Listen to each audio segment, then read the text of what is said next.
Bonjour à toutes et à tous. C'est mon plaisir de vous accueillir à cette série qui s'appelle « Le plaisir d'enseigner » et donc le plaisir d'apprendre.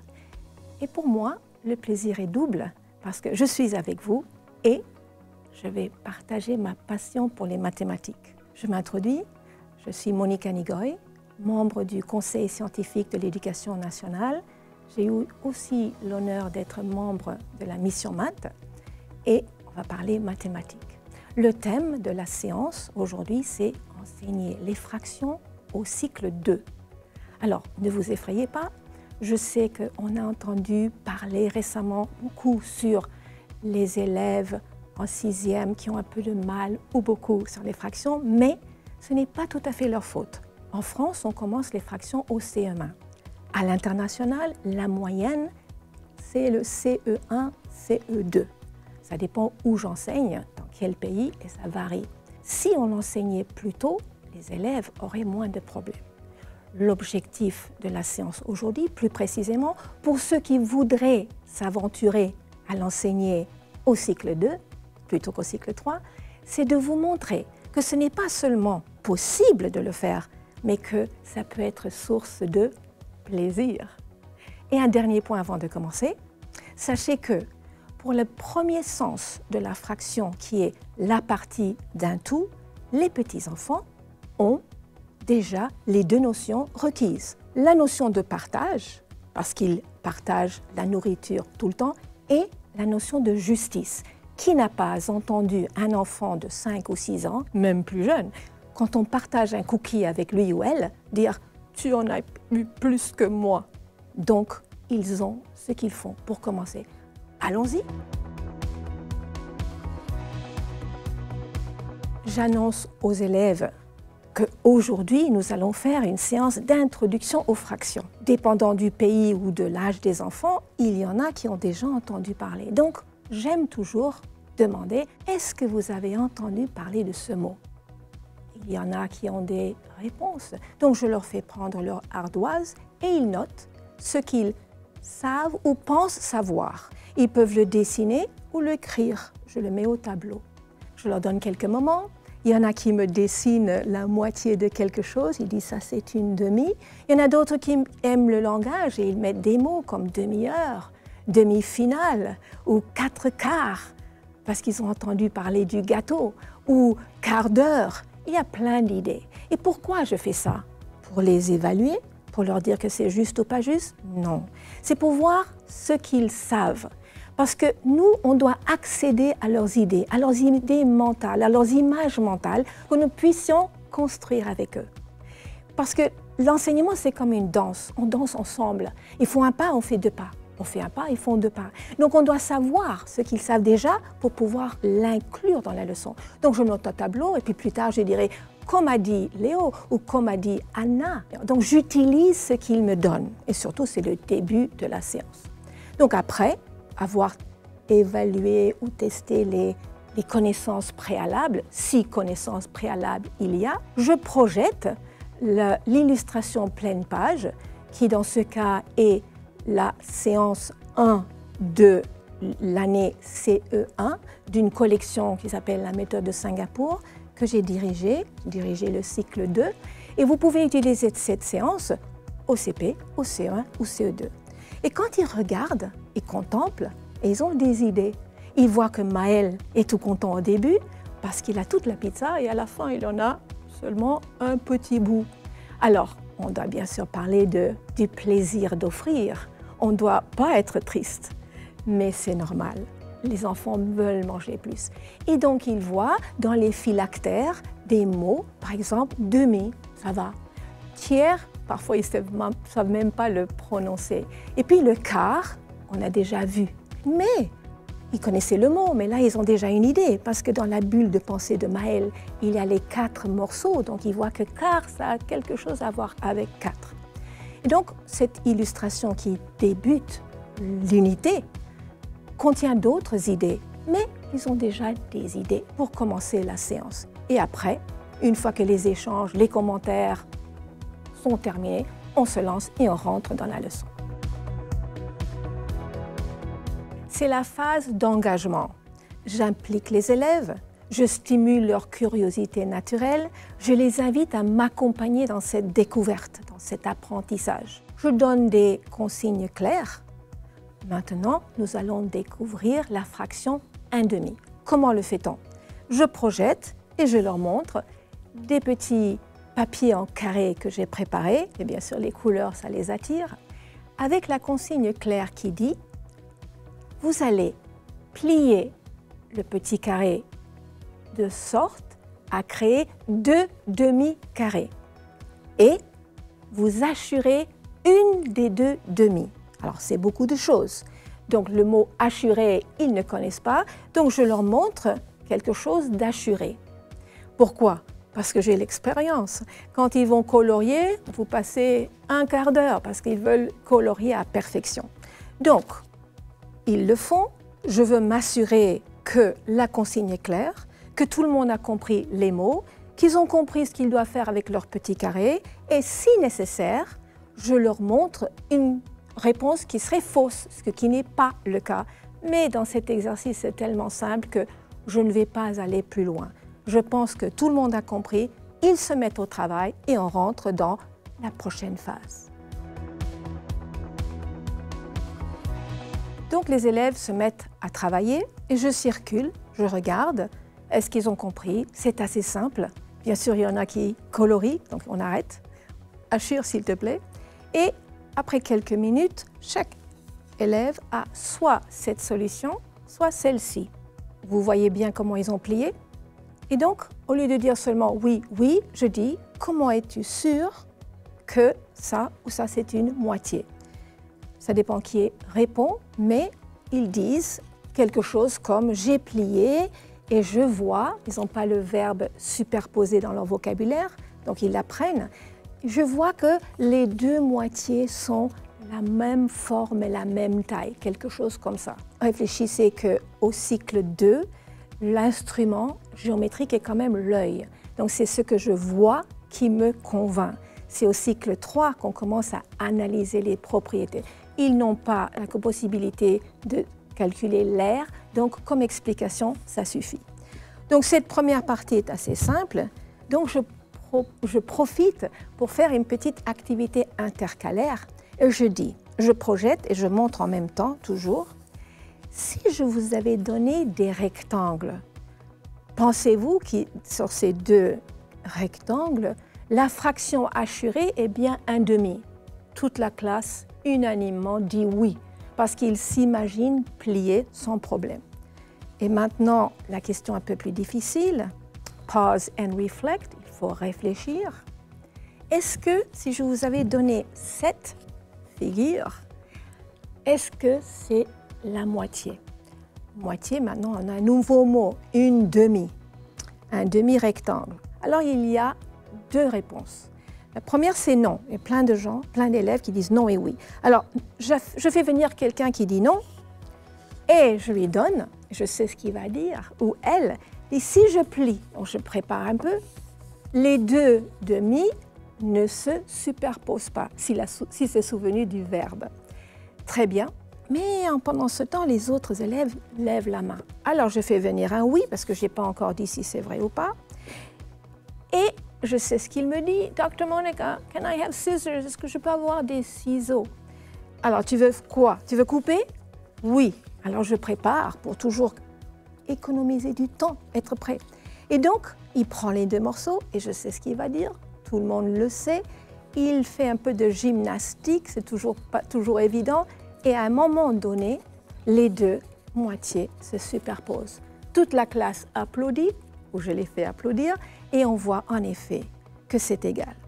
Pour conclure cette petite réflexion, pour être sûr qu'ils partent avec ce que je voulais qu'ils apprennent, je dis alors, qu'est-ce qui est semblable et qu'est-ce qui est différent? Ils me disent, bien sûr, un c'est un rectangle, l'autre c'est un carré, d'accord, mais qu'est-ce que je veux qu'ils retiennent? Que dans les 2 cas, on a un demi, mais que dans ce cas, c'est un axe de symétrie pour la figure, là où ils ont coupé, alors que ce pli n'est pas un axe de symétrie. Pourquoi c'est important? Parce que la symétrie, ils la maîtrisent depuis qu'ils sont en maternelle, Et au début, ils ont associé un demi avec la symétrie. Et là, on a commencé à détacher cette idée.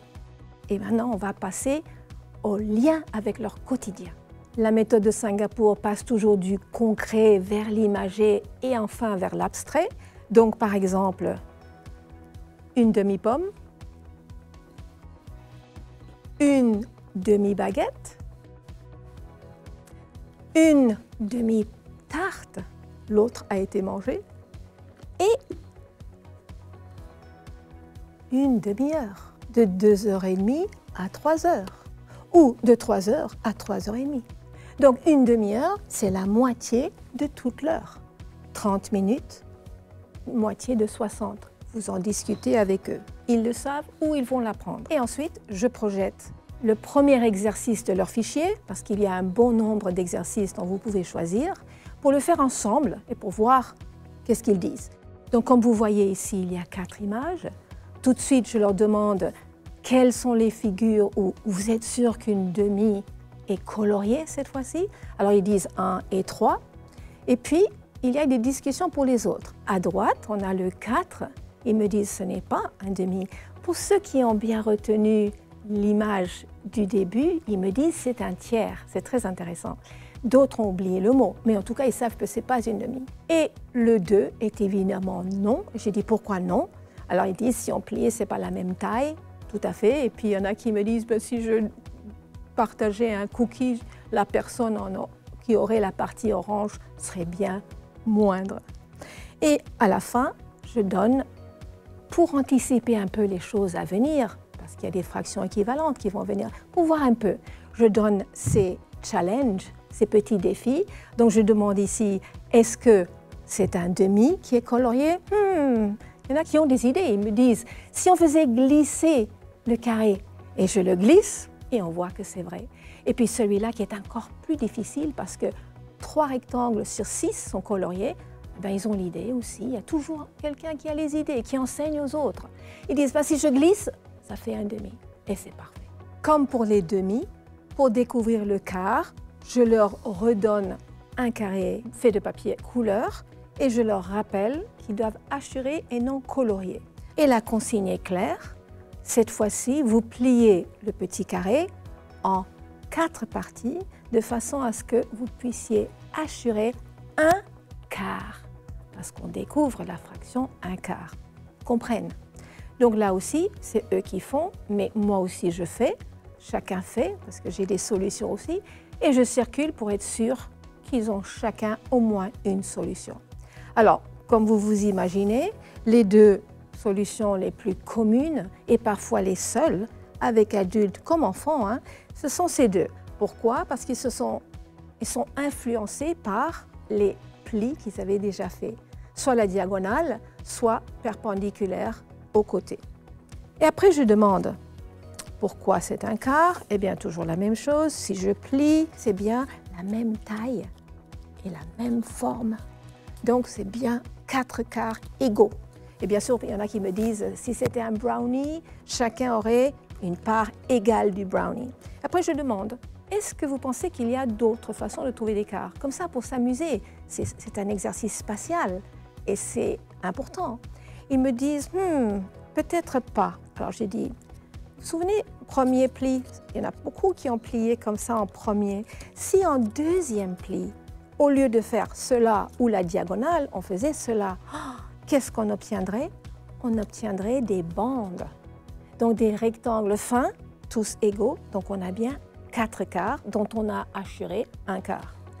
Et puis je dis, encore une solution, parce que c'était la phase où tout le monde fait, je fais, ils font. Donc j'ai le droit d'introduire des solutions différentes. Si après ce pli, je fais ce pli, parce que j'applique ce que j'ai appris, ce que vous avez appris, que la diagonale d'un rectangle donne 2 demi, alors la solution serait encore plus intéressante. Un quart de ce carré aurait la forme d'un triangle rectangle. Comme avant, on fait le lien avec le quotidien.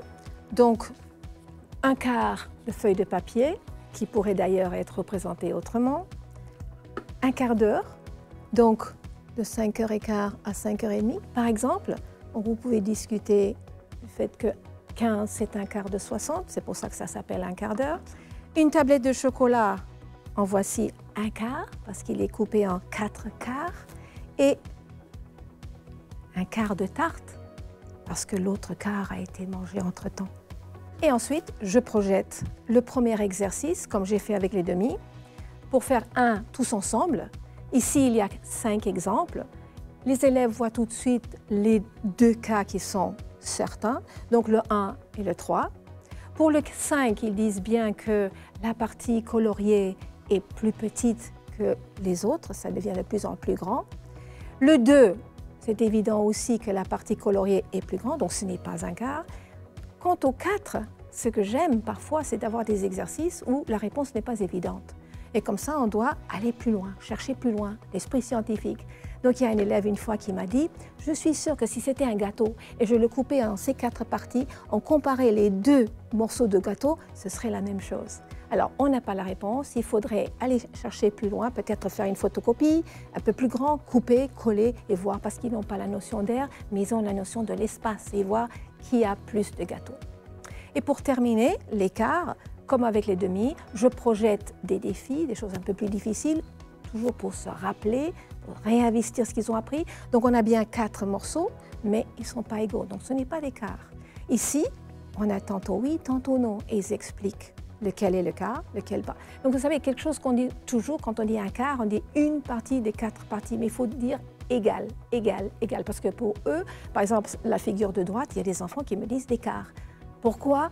Ah, parce qu'il y a 4 parties. Non, 4 parties égales. Pour les cercles, c'est pareil, oui et non, et pourquoi? Et des choses un peu plus difficiles pour anticiper ce qui va venir plus tard, les fractions équivalentes. Alors je demande, est-ce que la partie de ce gâteau qui est assurée est un quart du gâteau? Eh bien, il y en a qui disent non parce qu'il y a 8 morceaux et puis d'autres qui ont des idées. Ils viennent au tableau parce que toujours je les fais expliquer. Si je pouvais faire un morceau, alors je suis prête avec mon un morceau. On voit bien que les 2/8, c'est un quart, mais ils ne connaissent pas les mots 2/8, hein. Je dis ça pour vous. Un quart, 2 quarts, 3 quarts et 4 quarts.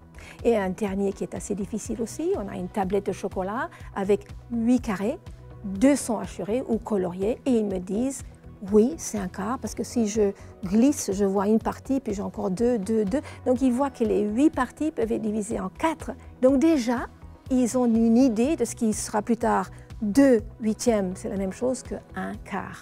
Mais on n'a pas encore les mots fractions équivalentes. Et puis on rentre dans la dernière partie. Dans la phase de la pratique autonome, les élèves sont en autonomie. La plupart se débrouillent. Il y a toujours des élèves qui ont besoin d'aide, donc on passe, comme vous le savez, et on les aide. Et puis aussi, il faut être vigilant pour les élèves pour qui c'est trop facile.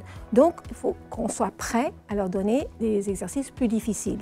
Donc, par exemple, au lieu de toujours donner le tout et de demander si cette partie assurée ou coloriée représente un demi ou un quart, et il y en a qui connaissent un peu d'autres fractions aussi, je peux par exemple leur dire, regarde, avec ce matériel que vous connaissez bien, c'est les mosaïques, regarde cette partie-là. Est-ce que tu peux me montrer une forme pour qui ça c'est un demi? Donc, ils vont me donner celui-là. Ça, c'est un demi, donc le vert est un demi du bleu. Ou un tiers, ah, un tiers, ou un sixième, etc. Montre-moi une figure, fais-la, dont ça va représenter, par exemple, un 12e, un 24e, le nombre que vous voulez. Et donc là, l'idée, c'est que une partie est une fraction seulement si on connaît le tout. Parce que ce même triangle peut représenter beaucoup de fractions. Tant qu'on ne sait pas le tout, on ne sait pas la fraction. Parce que la fraction est une partie d'un tout, c'est une relation. Une fois qu'ils ont tous terminé, on passe à la fin, la synthèse de la leçon. La phase de clôture est très importante pour toute leçon. Après qu'ils ont travaillé en autonomie à différents niveaux, on revient en collectif et on se redit ce qu'on a appris. Un enfant qui rentre à la maison et qui dit, quand on lui pose la question « Qu'est-ce que tu as fait en maths ?» « Je ne sais pas », c'est pas bon. Ils doivent pouvoir dire en leurs propres mots ce qu'ils ont fait et même donner des exemples. Donc un exemple que je fais, dans cette leçon c'était assez simple, c'était le début. Je garde la leçon, comme vous voyez dans cet encadré, j'observe, pour la fin. Parce que comme ils l'ont déjà fait, ça leur parle. Ah oui, toi tu as fait comme ça. Ah oui, moi j'ai plié comme ça. Donc on revoient ce que veut dire un demi, ce que veut dire un tiers. Et comme vous remarquez, c'est là où on introduit pour la première fois la notation, l'écriture symbolique. Donc je pose la question pour qu'ils sachent que ça ne tombe pas du ciel. Pourquoi les mathématiciens et les mathématiciennes ont choisi cette notation? Et d'ailleurs, pour vous, que vous sachiez, cette notation, elle est assez récente dans l'histoire. Allez voir comment les Égyptiens ont écrit un demi, un tiers et un quart. Et donc, leurs réponses sont intéressantes. Il y en a qui disent que c'est un tout, un carré ou une tarte, qu'on coupe en deux ou qu'on coupe en quatre ou qu'on divise. Il y en a qui disent divise, parce que dans la méthode de Singapour au CP, on fait des histoires de partage et on les appelle des histoires de division. Donc, ils savent partager. Alors, ce qui est intéressant, c'est que c'est oui et c'est non. L'action de diviser, l'action, parce que toute opération est une action, c'est bien prendre un tout et le couper en quatre. Mais le produit, c'est-à-dire le quotient, qu'ils apprendront plus tard, le mot quotient, c'est le résultat. Chacun a eu un quart.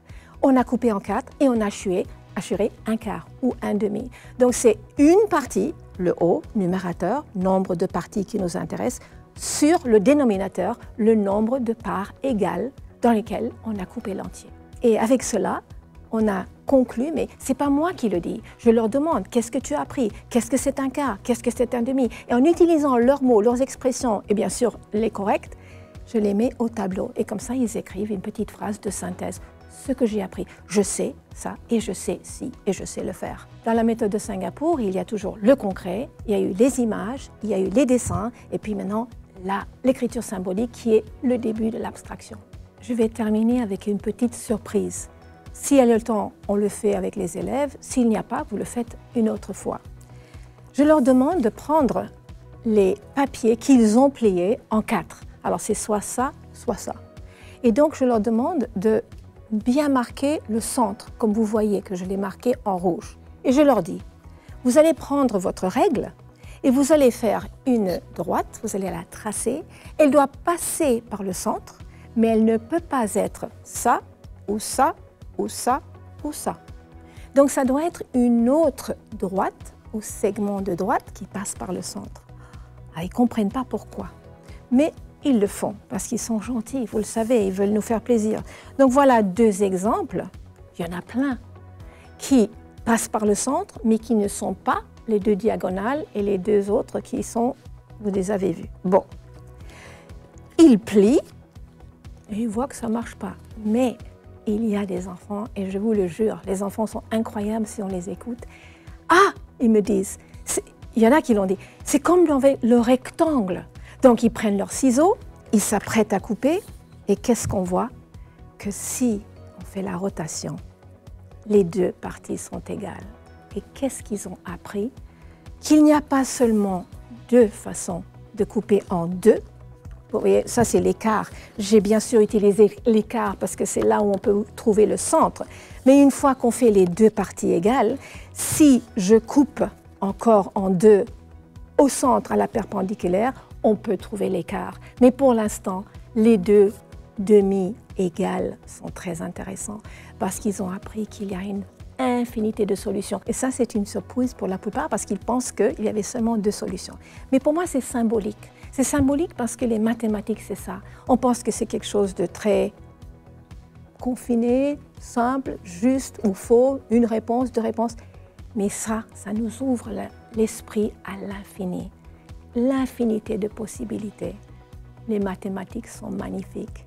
Invitons les élèves à repousser leurs limites. Croyons en eux.